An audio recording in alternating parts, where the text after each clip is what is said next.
আজি যৌথ সক্ৰিয় মঞ্চ নাজিয়া আমি যি আসলে প্ৰতিবাদ কৰিছিলোঁ এইটো লক্ষ্মীজান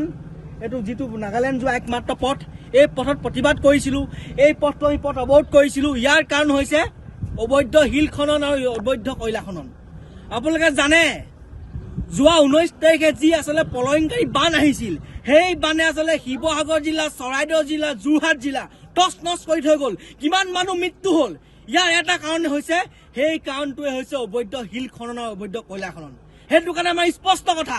আজি আমি ইয়াত যিহেতু প্ৰতিবাদ কৰিছোঁ এই পথটো আমি অনিৰ্দিষ্ট কাললৈ বন্ধ কৰি দিছোঁ এই পথেদি কোনো কাৰণতে এখনো শিল গাড়ী হওক শিল ভৰ্তি বাহন হওক এখনো কয়লা ভৰ্তি বাহন হওক এই পথে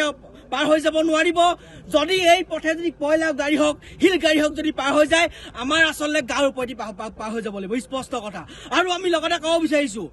যিমান শিল মাফিয়া আছে যিমান কয়লা মাফিয়া আছে যিমান কয়লা চিণ্ডিকেটত জড়িত হৈ আছে সকলোকে স্পষ্ট ভাষাৰে ক'ব বিচাৰিছোঁ আজিৰ পৰা যাতে এই যিটো পথ এই পথেৰে আচলতে এখনো কয়লা গাড়ী পাৰ হৈ যাব নোৱাৰে আৰু পাৰ হৈ যাব নিদিওঁ আৰু লগতে ক'ব বিচাৰিছোঁ যিহেতু নাগালেণ্ডখন এখন বেলেগ ৰাজ্য তাত বেলেগ চৰকাৰ আমি বিজেপি চৰকাৰক অনুৰোধ জনাইছোঁ অন্ততঃ কেন্দ্ৰীয় চৰকাৰৰ লগত আলোচনা কৰি যাতে আপোনাৰ আলোচনা কৰি কেন্দ্ৰীয় চৰকাৰৰ হস্তক্ষেপত নাগালেণ্ড চৰকাৰৰ লগত আলোচনা কৰি অন্ততঃ কয়লাৰ আচলতে যি আপোনাৰ